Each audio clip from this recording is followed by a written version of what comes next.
नमस्कार, आपके साथ मैं हूं विद्यानाथ झा। दोपहर की नंबर 1 डिबेट ब्रह्मास्त्र में आपका स्वागत है। सियासत के मंच से जब मर्यादा की रेखाएं टूटती हैं तो शब्द तीखे बाण बन जाते हैं। कांग्रेस अध्यक्ष मल्लिकार्जुन खड़गे ने चुनावी रैली में विरोधियों पर हमला करते हुए एक ऐसा बयान दिया जिसने विवादों का बवंडर खड़ा कर दिया। खड़गे ने आरएसएस और बीजेपी को जहरीले सांप की उपमा दे डाली, तुलना कर दी और फिर नमाज छोड़कर उसे मारने वाला बयान दे दिया। खड़गे के इस बयान ने देश की सियासत में तूफान खड़ा कर दिया है। बीजेपी ने पलटवार करते हुए कांग्रेस पर हिंसा भड़काने की राजनीति करने का आरोप लगाया। अमित शाह से लेकर बीजेपी के तमाम नेता खड़गे के बयान को लोकतंत्र के लिए खतरा बता रहे हैं। तो सवाल बिल्कुल सीधा है, क्या चुनावी जीत के लिए अब सियासत इतनी जहरीली हो गई है? क्या यह बयान सिर्फ राजनीतिक वार है या समाज को मरने मारने की बात करने वाला कोई शख्स या कोई पार्टी सिर्फ वोट बैंक के लिए किसी को जहरीला सांप या मारने की बात कर सकता है? और क्या यह राजनीति है? आज इसी पर डिबेट करेंगे, लेकिन एक रिपोर्ट आपको सबसे पहले।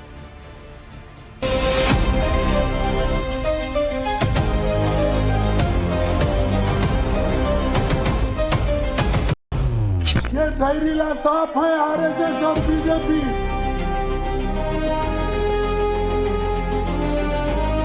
इसको अगर आप नहीं मारेंगे आप कभी बचेंगे नहीं।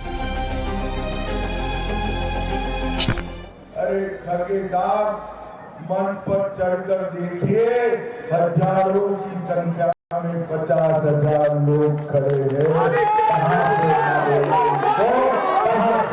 इस पर लीगल कोर्स का एक्शन जो होगा वो भारतीय जनता पार्टी जरूर लेगी। और आप नमाज भी पढ़ रहे हैं, नमाज छोड़ के उस जहरीली सांप को मारना, ये कुरान में कहा है।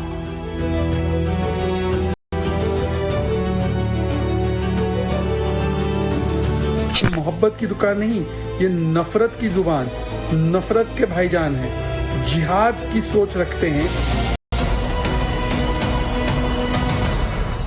चुनावी रण में विवादित बयान अब हथियार बन चुके हैं और इस बार वार इतना तीखा है कि सियासी जहरीले सांप तक पहुंच गई है। कांग्रेस अध्यक्ष मल्लिकार्जुन खड़गे ने फिर से ऐसा बयान दे दिया कि सियासी गलियारों में भूचाल आ गया। चुनावी मंच से खड़गे ने आरएसएस और बीजेपी को जहरीला सांप तक बता दिया और उसे मारने की बात तक कह डाली। मैं सुना कि आप यहाँ पर बहुत से मुसलमान और हिंदू भाई भी बैठे हैं। अगर कोई इस जहरीला सांप आपके सामने से गुजर रहा है और आप नमाज भी पढ़ रहे हैं, नमाज छोड़ के उस जहरीली सांप को मारना, ये कुरान में कहा है। और मैं यही कहूंगा, आपका नमाज तोड़ने तो परवाह नहीं, ये जहरीला सांप है आरएसएस और बीजेपी। इसको अगर आप नहीं मारेंगे आप कभी बचेंगे नहीं। खड़गे के इस बयान पर बीजेपी ने पलटवार करने में देर नहीं की। केंद्रीय गृह मंत्री अमित शाह ने राहुल की अगुवाई वाली कांग्रेस को देश के लिए खतरा बताया, तो वहीं केंद्रीय मंत्री जेपी नड्डा ने खड़गे के खिलाफ कानूनी कार्रवाई करने की बात कही। अरे खड़गे साहब, मंच पर चढ़कर देखिए, हजारों की संख्या में 50,000 लोग खड़े हैं।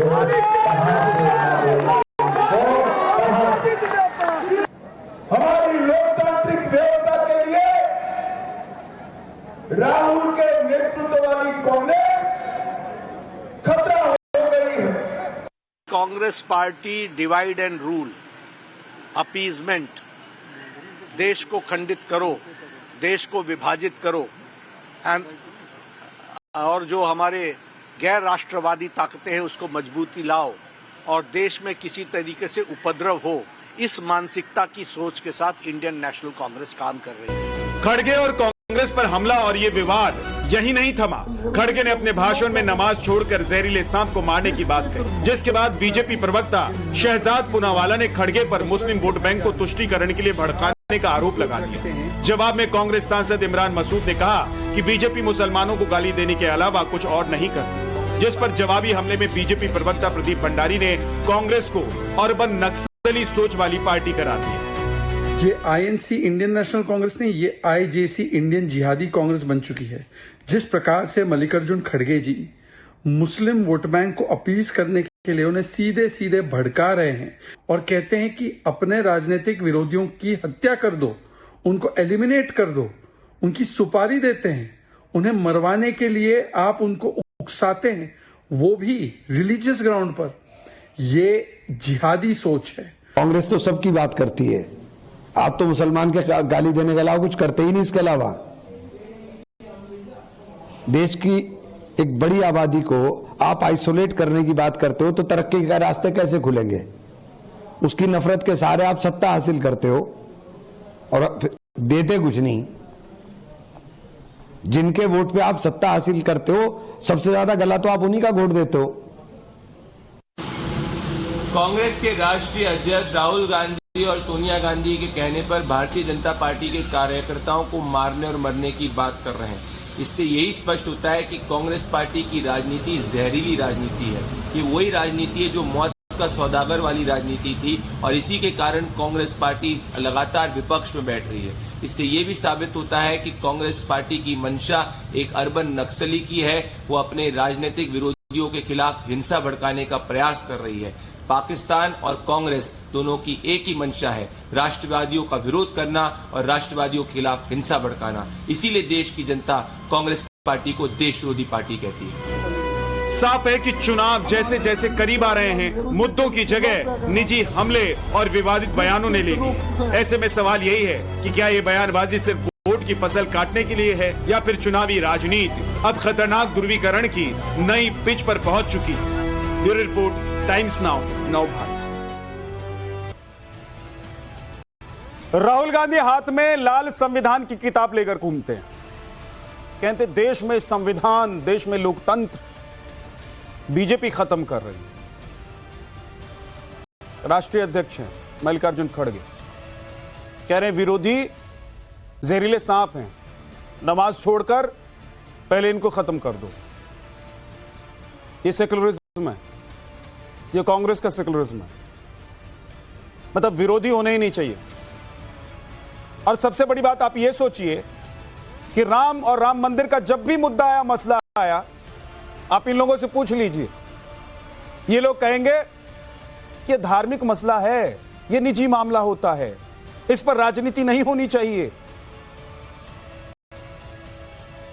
इफ्तार और नमाज राजनीतिक मसला है, क्यों राजनीति में इसको लेकर आ रहे हैं? और ध्रुवीकरण के लिए जहर फैला देंगे क्या आप लोग? तो क्या आज कांग्रेस पार्टी के राष्ट्रीय अध्यक्ष साहब ने देश को बता दिया है कि कांग्रेस के मन में क्या है, कांग्रेस का असली चेहरा क्या है?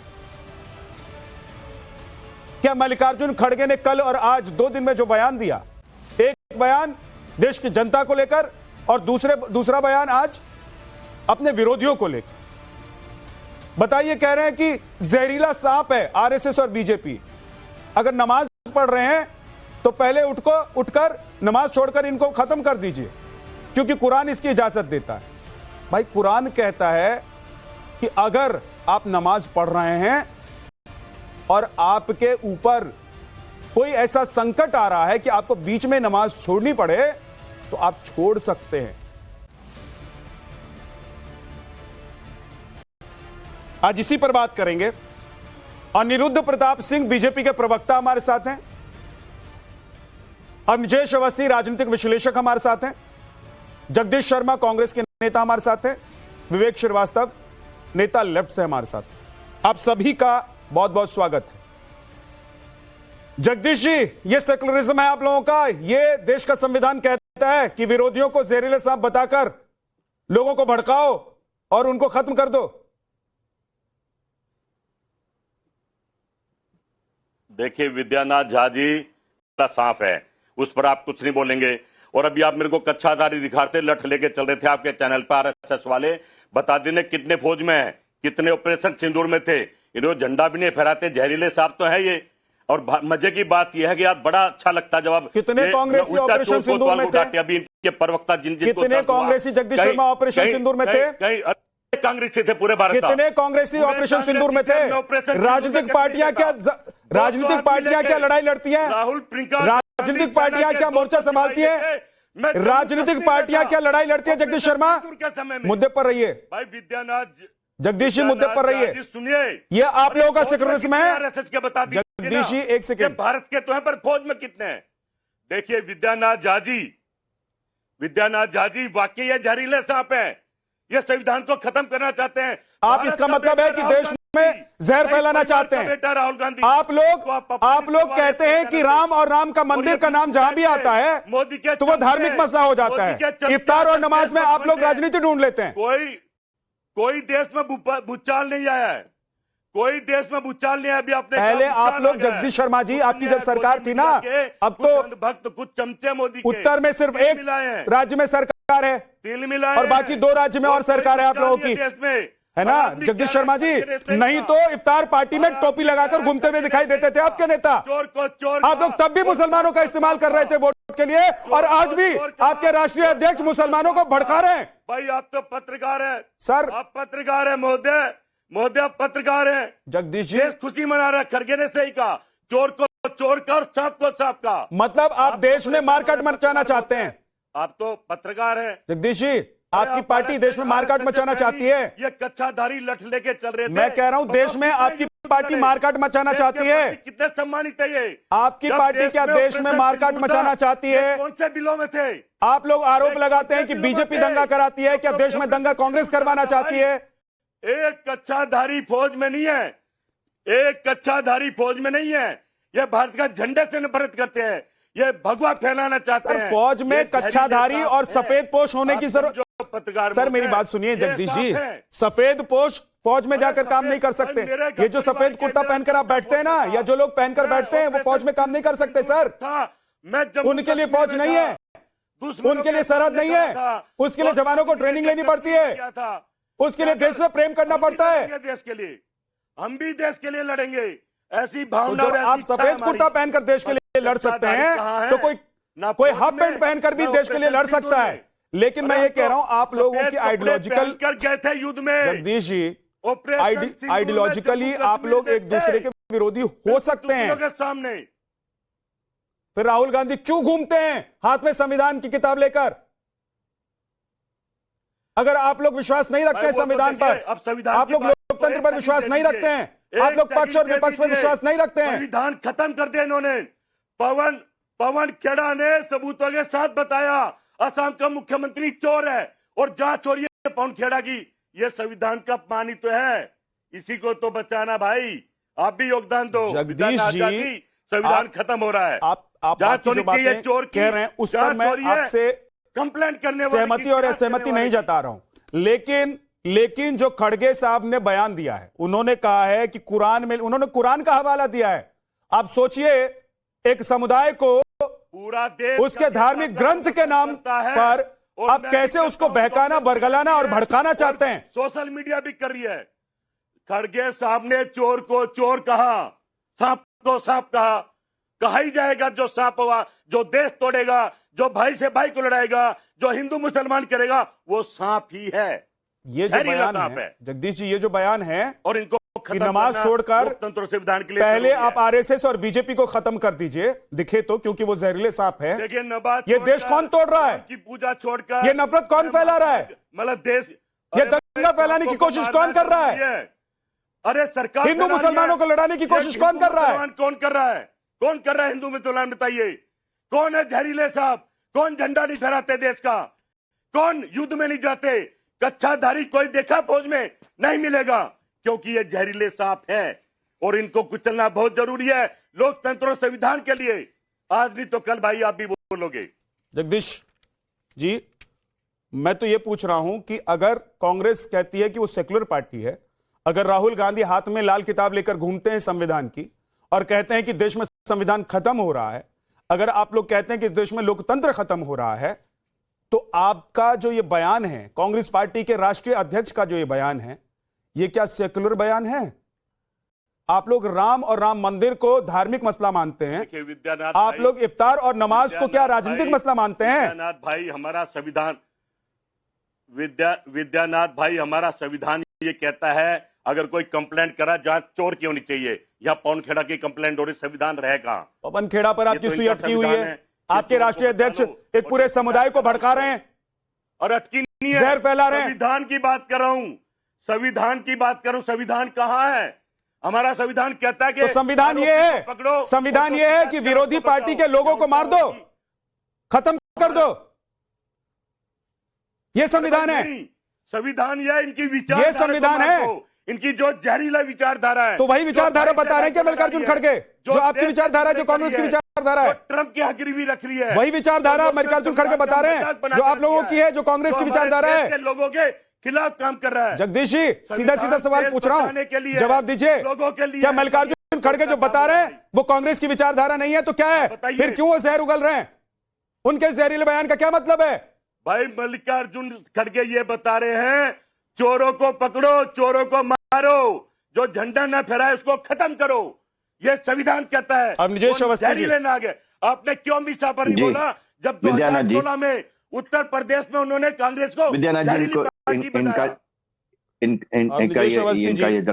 अगर देश में लोकतंत्र ये है कि बीजेपी कहे कि कांग्रेस को खत्म कर दो और कांग्रेस कहे कि बीजेपी को खत्म कर दो, आरएसएस को खत्म कर दो, बोलने तक तो ठीक भी है, लेकिन आप एक धार्मिक ग्रंथ का हवाला देते हुए, एक समुदाय विशेष को संबोधित करते हुए, जहरीले साहब का उदाहरण देते हुए जब ये कहते हैं, तो आपकी ये मानसिकता सिर्फ वाणी में है या ये विचारधारा उस पार्टी की है जो पार्टी दशकों पुरानी है, जो पार्टी कहती है कि हमारी परंपरा तो देश को आजाद कराने से पहले से चली आ रही है? विद्यानाथ जी, जहां तक एक किसी पर यह कहना कि उसके खिलाफ संघर्ष करिए, उसकी गलत बातों का एक्सपोज करिए, उसके खिलाफ आवाज उठाइए, इसमें बिल्कुल सही बात है, इसमें कोई दिक्कत नहीं है। एक राजनीतिक पार्टी दूसरी पार्टी के विरुद्ध में ऐसे आरोप भी लगाती है और जनता से आह्वान भी करती है। महत्वपूर्ण बात यह है कि उन्होंने कहा कि अगर आप नमाज भी पढ़ रहे हो, ये तमाम, अब आप ये पूरा हिंदुस्तान का मीडिया और तमाम राजनीतिक पंडित देख लें कि ये हिंदू मुस्लिम किसने किया। अगर नाग और सांप है तो नाग और सांप तो हिंदुओं के लिए भी होंगे, तो सिर्फ मुसलमानों के लिए क्यों कहा कि अगर आप नमाज भी पढ़ रहे हो तो उस समय नमाज छोड़ करके इनको मारना? यह है मूलतः विचारधारा कांग्रेस की, इस पर ध्यान देना चाहिए, यह अंडरलाइन करने लायक है। लगातार पिछले 70-75 वर्षों से, आजादी के बाद से जिस तरीके से, और आजादी के पहले भी आप देखें कि जिसके कारण बंटवारा हुआ, जिस तरीके की राजनीति की गई है, यहां पर एक अब समुदाय को दूसरे समुदाय से डराने की बात जिस तरीके से कांग्रेस ने कही, ये उस भय को दिखा करके सत्ता प्राप्त करना और सत्ता का लोभ लेना, सत्ता का लाभ लेना, ये कांग्रेस की लगातार विचारधारा रही है और कोई विचारधारा नहीं।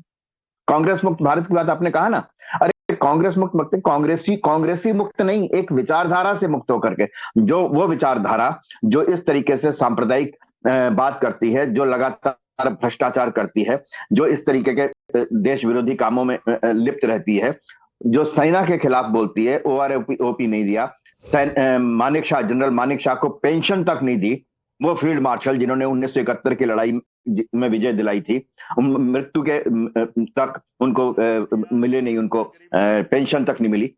तो ये उस कांग्रेसी विचारधारा का है। यहाँ बैठे लोग बताएं ना कि ये सांप्रदायिक है कि नहीं है। जब कांग्रेस का और जमीन चोरों और मैं विद्यानाथ जी, मैं किसी के बीच में बोलता नहीं हूँ, ये लगातार बोल रहे थे, ये लगातार बोल, मैं कहता हूँ, सचमुच कहता हूँ, जिन्होंने संपत्तियों पर, सरकारी संपत्तियों पर कब्जा कर रखा है, दिल्ली जैसी जगहों पर जमीनों पर कब्जा कर रखा है, उनके खिलाफ जरूर होना चाहिए। मुझे मालूम है दर्द होगा, लोगों को दर्द होगा, सरकारी संपत्ति पर कब्जा छुड़ाने के लिए दर्द तो होगा जिसने कब्जा कर रखा है, इसमें बिल्कुल निश्चित रूप से होगा। बात ये सबसे महत्वपूर्ण बात है कि जिस तरीके से भारतवर्ष की राजनीति में चुनाव के समय में एक समुदाय को दूसरे समुदाय के खिलाफ खड़ा करने की जिस तरीके की कोशिश हो रही है, ये इतनी खतरनाक कोशिश है। और ये कोई पहली बार नहीं है, ये लगातार आप अगर कांग्रेस के इतिहास को देख लें तो कांग्रेस के इतिहास में लगातार इस बात को देखेंगे कि किस तरीके से उसने मुसलमानों को एक दूसरे हिंदुओं के खिलाफ भड़का करके, ये सिर्फ आरएसएस और बीजेपी के खिलाफ नहीं भड़काया, ये मुसलमानों को, मुस्लिम समुदाय को हिंदू भड़काया। विद्यानाथ जी 10 सेकंड और लूंगा, लेकिन मैं एक बात बता दूं विद्यानाथ जी, खड़गे साहब को और कांग्रेस को ये मालूम होना चाहिए कि भारत का मुसलमान जो है वो उन मदनी जैसे लोगों का प्रतिनिधित्व नहीं करते, उनका प्रतिनिधित्व करता है इकबाल अंसारी। उस इकबाल अंसारी ने बाबरी मस्जिद उस ढांचे के खिलाफ कोर्ट में, सुप्रीम कोर्ट तक गया, लेकिन जिस दिन सुप्रीम कोर्ट का फैसला आया उसके बाद वो प्राण प्रतिष्ठा में भी शामिल हुआ, उसके बाद ध्वजारोहण में भी शामिल हुआ। ये वो भारत का मुसलमान उस इकबाल अंसारी है जो भारत की उस संस्कृति को, परंपरा को जानता है, पहचानता है, उसको मालूम है कि इसी देश में रहें, इसी देश में पैदा हुए हैं, इसी देश में हमारा खून है। ये है वास्तव में। और कांग्रेस उस स्वभाव को खत्म करना चाहती है। भारत के मुसलमानों के भीतर जो स्वभाव है उस स्वभाव को खत्म करना चाहती है। ये सबसे खतरनाक बात है। और मुझे लगता है इसके लिए सबसे पहले शर्मा का ऑडियो डाउन कर दीजिए, अगर वो लगातार मुसलमानों बोले जा को रहे हैं खड़ा तो होना ऑडियो डाउन कर चाहिए कि दीजिए। आपने क्या कहा कि नमाज अदा करने से पहले मुझे हमें आपको मानना चाहिए। हमें मालूम है आप कौन होते बताने वाले, आप कौन हो बताने वाले, ये कि नमाज के समय में हमारा कौन दुश्मन है, ये आप कौन हो बताने वाले। भारत के मुसलमानों को खड़ा होना चाहिए। ठीक है अवनीश जी, ठीक। विवेक श्रीवास्तव, देखिए जी बोलिए। लंबा भाषण दिया अवस्थी जी ने और मैं सुन रहा था, लेकिन रिपीटेटिव भाषण था। सबसे पहले कांग्रेस मुक्त भारत क्या होता है कोई मुझे बताएगा, और कांग्रेस मुक्त भारत क्यों? कांग्रेस रहे ना रहे आपसे क्या मतलब है? अगर बीजेपी के आप हैं, आप अपनी बात करिए कि हमारे पास जनता को देने के लिए ये है। कांग्रेस मुक्त भारत क्यों? वो पार्टी जो आजादी की लड़ाई में लड़ी, जिसमें महात्मा गांधी, नेहरू, पटेल, सुभाष चंद्र बोस जैसे स्टालवार्ड्स थे, वाई। और ये कांग्रेस मुक्त भारत आज से नहीं है, यह कांग्रेस मुक्त भारत सालों और दशकों पुराना नारा है इनका, और गांधी परिवार से ज्यादा डर लगता है। और सुनिए आगे, अब आप 9 तारीख को केरल में कम्युनिस्ट हूं, हम कांग्रेस से लड़ रहे हैं केरला में, लेकिन दूसरी सच्चाई सुन लीजिए, जिसकी वजह से 2004 में डॉक्टर मनमोहन सिंह की सरकार बनी, लेफ्ट ने समर्थन दिया। यह देश अगर बचा हुआ है 1947 के बाद, इसका सेकुलर फैब्रिक, इसकी सारी जातियां जो इकट्ठी हैं एक भारत के नाम पे, उसका श्रेय आपको पुरानी कांग्रेस पार्टी को देना पड़ेगा। It is the grand old party of this country. और आप कहते हैं कांग्रेस मुक्त भारत, हर पार्क में डंडा लेकर के आप क्यों घूमते हैं सुबह? कौन है आपका दुश्मन? किसको मारना चाहते हैं? लाठी की ट्रेनिंग 2026 के सिविलाइज्ड एजुकेटेड भारत में क्यों? कसरत वसरत मत कहिएगा मुझको, कसरतें बहुत तो होती हैं, ये तो कसरत का एक विषय है। कौन है आपका दुश्मन? किसको मारोगे लाठी से? कौन सा सेल्फ डिफेंस है आरएसएस का? कोई बताएगा यहां पर? मल्लिकार्जुन खड़गे दक्षिण भारत से आते हैं, उनकी हिंदी इतनी अच्छी नहीं है, वो इस भाषा में उतने पारंगत नहीं है जितने शायद अवस्थी जी हो। और खड़ा करके आपने बखेड़ा कर लिया एक चीज का कि वो वायलेंस प्रीच कर रहे हैं। कांग्रेस पार्टी ने कभी वायलेंस नहीं प्रीच किया, लेफ्ट ने कभी वायलेंस नहीं प्रीच किया। आप करते हैं जब आप कहते हैं 85% हिंदुओं को 14-15% मुसलमानों से खतरा है। डेमोग्राफिक चेंज की आप डिबेटें करते हैं यहां बैठ के अवस्थी जी, और आप कहते हैं संख्या बल बढ़ रहा है, हिंदू पलायन कर रहा है, मार डाले जाओगे, हिंदू राष्ट्र बना लो, हिंदू राष्ट्र के खिलाफ बोलो। आज बोलो सेकुलर रहेगा कॉन्स्टिट्यूशन, और वो कॉपी कॉन्स्टिट्यूशन की जो राहुल गांधी जेब में लेके घूमता है, बोलो यू अबाइड बाय इट। अरे हिंदू राष्ट्र एक गलत कॉन्सेप्ट है, बोलिए जरा इस बात को। और सबसे पहले देश को बताइए आरएसएस क्यों चलाता है। विद्यानाथ जी मैं बता देता हूँ, अरे विवेक श्रीवास्तव मैं बता देता हूँ आपको। विद्यानाथ जी ये जो राष्ट्रीय ध्वज की बात कर रहे हैं ना, ये विवेक श्रीवास्तव उस पार्टी के आदमी हैं। 2 बातें बता देता हूं सिर्फ। 1962 में इन्होंने, जब चीन ने भारत पर आक्रमण किया, तो इनकी पार्टी ने कहा कि हम भारत की फौज को रक्तदान नहीं करेंगे, हम चंदा किसके लिए इकट्ठा करेंगे? चीन की फौज के लिए। और इसके कारण पार्टी में विभाजन हुआ कि अच्युतानंदन जो जिनके केरल के चीफ मिनिस्टर थे, उन्होंने कहा कि मुझे इसलिए डिमोट कर दिया गया था, पार्टी से बाहर कर दिया गया था, क्योंकि मैंने कहा था कि भारत की फौज के लिए रक्तदान करना है। एक बात। दूसरी बात मैं बता देता हूं, अभी इनके हर, आप कोई रैली देख लीजिए, ये जो फ्रेंच कट दाढ़ी लगा करके आते हैं, लाल किले पर लाल निशान मांग रहा है हिंदुस्तान। ये तिरंगे की बात नहीं करते, राष्ट्रीय ध्वज की बात। ये कहते हैं लाल किले पर लाल झंडा लगेगा। देख लो, व्यूअर्स देख लो इस आदमी को, जिसकी जड़ें जो हैं, जो चीन के अंदर हैं, जो चीन के खिलाफ आज एक शब्द नहीं बोल सकता, वो व्यक्ति है ये। मैं बता देता हूं, कोई उत्तर नहीं है इनके पास कि आरएसएस के पास विजयनाथ जी, विवेक जी, मैं आपके बीच में नहीं बोला था ना, आपके बीच में नहीं बोला था ना, आपके बीच में नहीं बोला, आपके बीच में नहीं बोला था। अब आप सुन लीजिए, आपकी करतूतें बताता हूं मैं आपको, आपकी करतूतें एक एक बताता हूं। ये वो पार्टी है जिसने देश में आपातकाल का समर्थन किया था, जिसने कहा था कि हाँ, हिंदुस्तान में डेमोक्रेसी नहीं होनी चाहिए, हिंदुस्तान में आपातकाल लगना चाहिए, हम इसका समर्थन करते। बाद में माफी मांगी जब आपातकाल खत्म हो गया, आपातकाल खत्म होने पर माफी मांगी। आपातकाल के समय में सारे सत्ता के सुख भोगे इन लोगों ने। ये वो पार्टी है विवेक श्रीवास्तव, ये वो पार्टी है जो हमेशा सत्ता के साथ रहती है, जो सत्ता की मलाई खाती है, जो हर पद पर कब्जा करती है। ये वो पार्टी है विजयनाथ जी। ये कम्युनिस्ट पार्टी कहेंगे, कम्युनिस्ट पार्टी कहेंगे कांग्रेस। अरे हमें खत्म करने की जरूरत नहीं है, हमें खत्म करने की जरूरत नहीं है। कम्युनिस्ट पार्टी कहां है अब, कौन से देश में, कौन से प्रदेश में, बता दो। पूरे विश्व में कहां बची है? उस देश में है जहां प्रधानमंत्री 542 में सीपीआई के 2 सांसद हैं। 500 भारत की जनता ने सीपीआई को, कम्युनिस्ट पार्टी को जो लात मारी है, वो लात ऐसी मारी है कि केरल में जाकर के खड़ी हुई है, बस केरल के अलावा कहीं नहीं है। और जहां तक हिंसा की बात है, ये तो कहते हैं कि बंदूक की नली से क्रांति निकलती है। बुद्धदेव भट्टाचार्य ने पश्चिम बंगाल की विधानसभा में कहा कि हाँ, हमने मारा, 55,000 लोगों को हिंसा हुई, मारे गए। ये इनके मुख्यमंत्री कहते हैं। त्रिपुरा में मारा, 30 सेकंड में त्रिपुरा से बाहर हो गए, पश्चिम बंगाल में मारा, वहां से बाहर हो गए, अवनीश जी अब 1 मिनट रुक जाइएगा। 30 सेकंड में विवेक श्रीवास्तव आप जवाब दे दीजिए, उसके बाद बीजेपी के प्रवक्ता। प्रश्न का उत्तर आरएसएस के समर्थक, उसके अंग अग्निवेश अवस्थी जी नहीं दे पाए। मैंने पूछा आप लाठियां पार्क में क्यों चलाते हैं, कोई उत्तर नहीं। मैंने कहा कांग्रेस मुक्त भारत क्यों कहते हो, कोई उत्तर नहीं। इन बातों का मैंने कहा हिंदू राष्ट्र के बजाय मेरा कॉन्स्टिट्यूशन सर्वोपरि है, बोलो यही सही है। एक बात तो है ना विवेक जी, भाई अगर बीजेपी कहती है कि कांग्रेस मुक्त भारत, तो बीजेपी ये नहीं कह रही है ना कि लाठी से मारो और काटो और भगाओ। बीजेपी कहती है वोट मत दो, और देश की जनता ने वोट देना बंद कर दिया। नहीं, ऐसा तो नहीं है कि देश की जनता ने खून खराबे की बात, मरो मारो की बात नहीं होते सर। क्या देश में खुल्लम खुला, और एक मैं तो कह रहा हूं कि आप लोग राजनीति में भाई साहब, आप लोग एक दूसरे को कुछ भी बोलते हैं, कोई रोक नहीं सकता है, बोलते रहते हैं। नहीं ऐसा नहीं, हम संविधान लोकतंत्र है ना सर, आजादी है सर, हिंदुस्तान में सबको सब कुछ बोलने के लिए।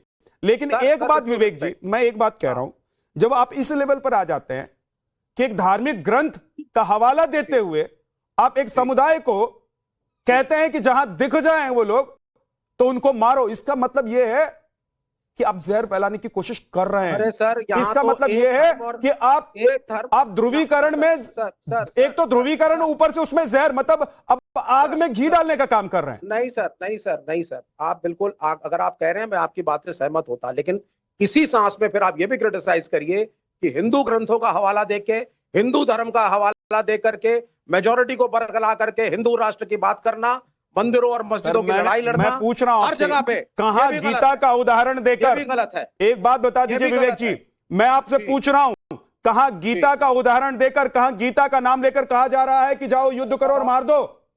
सर हिंदू धर्म का हवाला देके डेमोग्राफिक चेंज की बात का बयान मुझे बता दीजिए। आप सुने जी, सुनिए, आप ये बताइए, honourable chief minister of Assam जब बात करते हैं और बाद में कहते हैं कि मुल्ला मौलाना का मतलब मेरे हिसाब से तो बांग्लादेशी था, जब वो कहते हैं इस चीज को कि मैं टाइट कर दूंगा, जिस तरह की उनकी कमेंटबाजी आती है, क्या वो सेकुलर इंडिया का प्रतिनिधि करती है? वो बांग्लादेशियों का नाम लेते हैं, परेशान आप लोग हो जाते हैं। भाई आप लोगों को बांग्लादेशियों से इतना प्रेम क्यों है? आप भारत के मुसलमानों से क्यों प्रेम नहीं करते हैं?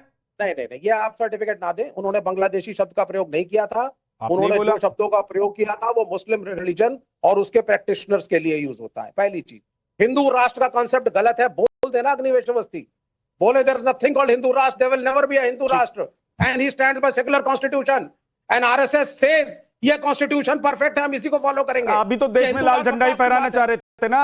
अरे बोलते, अरे मुझे सर, आप भी तो देश में लाल झंडा ही फहराना चाह रहे थे ना, तो उसके लिए तो कोई आपको नहीं कह रहा ना कि आप लाल झंडे की बात क्यों कर रहे थे?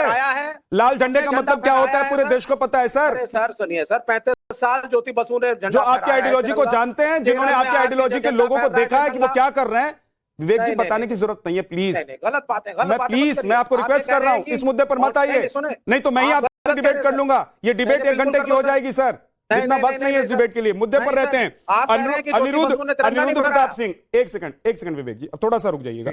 अनिरुद्ध प्रताप सिंह, जी विद्या, अगर वो कह रहे हैं कि जहरीला सांप है आरएसएस और बीजेपी, नमाज छोड़कर पहले इनको खत्म करो, तो आप भी तो अर्बन नक्सल कह रहे हैं, अभी तो कांग्रेस मुक्त भारत की बात करते हैं। विद्या जी, आपके लोग भी, आपके विद्या जी, कार्यकर्ता भी तो जय श्री राम के नारे लगाते हैं। विद्या जी, आप कांग्रेस से क्या उम्मीद कर सकते हैं जो जहर की दुकान में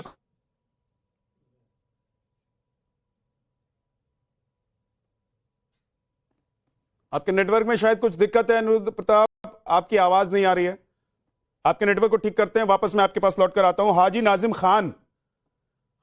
खान, मतलब अगर कोई ये कह रहा है, और कोई नहीं, किसी राष्ट्रीय पार्टी का राष्ट्रीय अध्यक्ष अगर ये कह रहा है कि आप कुरान में लिखा हुआ है कि नमाज छोड़कर पहले जहरीले सांप को मार दीजिए अगर दिख जाए तो, और बीच में इसके लिए आप नमाज छोड़ सकते हैं, बीजेपी और आरएसएस जहरीला सांप हैं, इसलिए अगर नमाज छोड़कर भी उनको मारने के लिए आपको उठना पड़े तो आप उठ जाइए, तो क्या यह समुदाय विशेष को नहीं भड़काया जा रहा है? क्या देश में यह संवैधानिक व्यवस्था है, यह सेकुलरिज्म है? और ये जो पार्टी कहती है, जो सेकुलरिज्म का चोला ओढ़कर चलती है, कहती है कि हिंदू मुसलमान हमारे साथ साथ हैं और हम सबके साथ साथ हैं, क्या उनकी कथनी और करनी में फर्क नहीं है? हाँ जहाज साहब, मेरी आवाज आप तक आ रही है? आ रही है सर। हाँ जहाज साहब, देखिए आपने देखा होगा कि 1947 से लेकर 2026 के बीच तक मुसलमानों का तो हर पार्टी ने शोषण करा। मुस्लिम वोट तो चाहिए हर पार्टी को, लेकिन मुस्लिम को सियासत में आगे बढ़ने की कोई रिवायत नहीं करता। आपने देखा होगा कि अगर हम कहते कि भाई हमें हिस्सेदारी की बात कीजिए, हिस्सेदारी की बात ना करके सिर्फ और सिर्फ मुसलमानों से दरी कैसे बिछवानी, ये तरीका ये लोग जानते हैं। और रही बात ये कि मेरे मजहब इस्लाम की बात करी गई है, तो मैं ये कहना चाहता हूँ कि भाई देखिए, जहरीली चीज कोई भी हो, अगर किसी को नुकसान पहुंचाती है तो हर धर्म के अनुसार उसको अपनी जान बचाने का राइट बनता है कि अगर कोई भी जहरीली चीज उसको नुकसान ना पहुंचाए। लेकिन अगर ये कह देना कि बीजेपी आरएसएस वालों को मारो काटो, तो देखिए पीस पार्टी ऐसे बयानों की कड़े शब्दों में मजम्मत करती है। पीस पार्टी हमेशा शांति की बात करती है। पीस पार्टी चाहती है कि मुल्क के अंदर हमेशा अमन में सुकून बना रहे। पीस पार्टी चाहती है कि देश हमारा तरक्की, हिंदू मुस्लिम भाईचारा कायम रहे। लेकिन अगर मुसलमानों के कंधे पे रखकर अगर दूसरा वार करा जाता तो ये गलत है। हमेशा आपको लग रहा है कि बीजेपी को और आरएसएस को निशाना लगाने के लिए मुस्लिम समुदाय के कंधे पर बंदूक रखकर कांग्रेस चला रही है? नहीं, बिल्कुल देखिए, अगर मुसलमानों का इस्तेमाल ही अगर आप इस तरीके का करेंगे तो मुसलमान खुलकर इस बात का बहिष्कार करता है कि मुसलमानों को लेकर इस तरीके का तर्क ना दीजिए। मुसलमान को आगे ले जाने के लिए आप उसे मुख्य धारे से जोड़े, मुसलमान आगे बढ़े, देश के आगे देश को मजबूत करे, तो उसके लिए आप लोग क्या करें। लेकिन मैं फिर वही कहता हूँ कि मुसलमानों की वोटें तो चाहिए इन लोगों को, लेकिन मुसलमानों को कभी भी हिस्सेदारी देने की बात नहीं करेंगे। आखिर क्या वजह है कि मुसलमानों को हिस्सेदारी क्यों नहीं देना चाहते? मुसलमान आगे बढ़ना चाहता है, देश को मजबूत करना चाहता है, लेकिन इस तरीके का बयान करके मुसलमानों को कहीं ना कहीं मुसलमानों की छवि खराब करी जा रही है। अब मुसलमानों को ये बताया जा रहा है कि हाँ देखिए, मुसलमान इस तरीके का तर्क करके यहाँ पर लड़ाई झगड़ा करेगा। अब बोलिए जगदीश शर्मा, मुसलमानों को बदनाम करने का माहौल हो रहा है। अब बोलिए जगदीश शर्मा जी बोलिए। अरे भाई सुनिए, आरएसएस और भारतीय जनता पार्टी जहरीली और विचारधारा है, इस विचारधारा को खत्म करना बहुत जरूरी है। ये देश हित की बात बोले हैं हमारे खड़गे साहब, वो आपके खड़गे साहब विचारधारा को खत्म करने की बात नहीं कर रहे हैं। इन्होंने बेड़ा कर दिया देश का। जगदीश जी, अगर आपने उनका बयान नहीं सुना है, भाई देखिए, बुजुर्ग आदमी 83 साल का, अगर आपने उनका क्या नहीं था कि जहरीला सांप, मैं सशब्द उनका बयान पढ़ के सुना सकता हूँ। दिक्कत यह है कि आपके नेता लोग बयान देकर चले जाते हैं और आप लोग उसमें काट छांट कर यहाँ पर अपना प्रतिक्रिया, अपनी बात रखते हैं और कहते हैं कि हमारे नेता ने तो ये नहीं कहा। उनका ये नहीं था कि कांग्रेस के बीजेपी के लोगों को मारो, उसका कहना भाव यही था कि जहरीला सांप जब निकले आरएसएस और बीजेपी टाइप के लोग, उनकी विचारधारा को मारो। पार्टी कोई भी मारो, सभी मारो। की बात करती है। एक बार जरा बयान निकाल के जहरीले विचारधारा को एक बार बयान निकाल लीजिए। जो देश को बर्बाद करे उस विचारधारा को खत्म करना है। आईना दिखा रहा हूं जगदीश शर्मा, देखिए। ऐसी बात है जगदीश शर्मा, आईना दिखा रहा हूं, देखिए। दिखाओ भाई, आईना दिखाइए, देखिए, सुनिए। मैं सुना कि आप यहाँ पर बहुत से मुसलमान और हिंदू भाई भी बैठे हैं। अगर कोई इस जहरीला सांप आपके सामने से गुजर रहा है और आप नमाज भी पढ़ रहे हैं, नमाज तोड़ के उस जहरीली सांप को मारना, ये कुरान में कहा है। और मैं यही कहूंगा, आपका नमाज तोड़ने तो परवाह नहीं, ये जहरीला सांप है आरएसएस और बीजेपी, इसको अगर आप नहीं मारेंगे आप कभी बचेंगे नहीं। इसमें कहां वो कह रहे हैं कि इनकी विचारधारा जहरीली है? वो कह रहे हैं कि आरएसएस और बीजेपी, इनको मारिए। और एक बात और गलत बोल गए वो, उसको नोटिस, एक बात और वो गलत बोल गए, अगर उसको आपने ध्यान से सुना होगा जगदीश शर्मा जी, कोई भी धर्म या कोई भी धार्मिक ग्रंथ हम क्यों नहीं, कहीं रास्ते से गुजरने वाले किसी चीज को मारने के लिए नहीं कहता है। कोई भी धर्म और कोई भी धार्मिक ग्रंथ तब कहता है किसी को अटैक करने के लिए जब सेल्फ डिफेंस करना हो, जब अपनी जान की रक्षा करनी हो। तो दोनों तरह से भड़का रहे हैं मल्लिकार्जुन खड़गे। भाई अब सुनेंगे नहीं आप, अब सुनेंगे नहीं आप, बोलिए, अब सुनेंगे नहीं आप, बोलिए ना सर। 2016 में कांग्रेस पार्टी को जहरीला सांप कहा उसने, तो क्या हमें क्या दिया? पार्टी को कहा तो सर मैं वही कह रहा हूं, उन्होंने कहा था कि ये जहरीला सांप जहां दिखे वहां काट दो, मार दो, लाठी उठा के चलो। उन्होंने कहा कि जहरीला सांप है, नाम लिया। उन्होंने कहा ये विचारधारा, भाई विचारधारा भाजपा और नहीं बोला उन्होंने विचारधारा, इसीलिए सुनवाया बयान आपको मैंने। जो भाई से भाई को लड़ाते हैं, और भाई थोड़े पढ़े लिखे हो या नहीं हो, किसी का नाम लिया? सारा ज्ञान आप में है या तो मल्लिकार्जुन खड़गे में? अरे से किसी का नाम लिया? मेरे पास ये ज्ञान नहीं है भाई, समझ लीजिए कि मैं देश के एक समुदाय को भड़काऊं। मैं इतना पढ़ा लिखा नहीं हूं कि देश के एक समुदाय को भड़काऊं और कहूं कि एक विचारधारा के लोग जहरीले हैं, जहां दिखे वहां उनको मारो, वहां उनको खत्म कर दो। और इसके लिए बीच में अगर आपको अपने प्रेयर को छोड़ना पड़े, जो टुकड़े ईश्वर की वंदना को छोड़ना पड़े, तो उसको छोड़ दो। वो जहरीली ही पार्टी है और उस पार्टी को मारना और खत्म करना सबके हित की बात है। आप लोगों के लिए नमाज और इफ्तार धार्मिक है कि नहीं है, ये बताइए।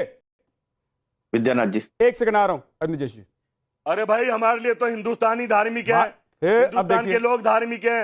हम धर्म की राजनीति करते हैं, सब अपने अपने धर्म को लेकर आप लोगों के लिए जगदीश शर्मा जी, हर आदमी धार्मिक है, कौन नहीं है बताइए? आप मुझे सर्टिफिकेट देना चाह रहे थे कि मैं पढ़ा लिखा हूं या नहीं हूं।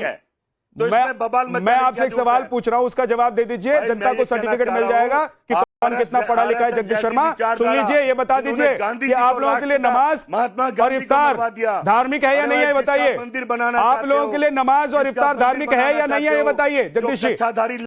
जगदीश जी बताइए, आप लोगों के लिए नमाज और इफ्तार धार्मिक है या नहीं है? ऐसे कच्चाधारी डंडा लेके किसको ढूंढ रहे हैं? उसका जवाब अब निजेश जी दे देंगे। धार्मिक है, उसका जवाब अब निजेश जी दे देंगे। और हर आदमी उसका जवाब अब निजेश जी से ले लीजिएगा। मेरे सवाल का जवाब तो दीजिए कम से कम। उतने मैंने ही दे दिया ना भाई, मेरे सवाल का जवाब बता दिया। मेरे सवाल का जवाब देंगे कि नहीं देंगे जगदीश शर्मा जी?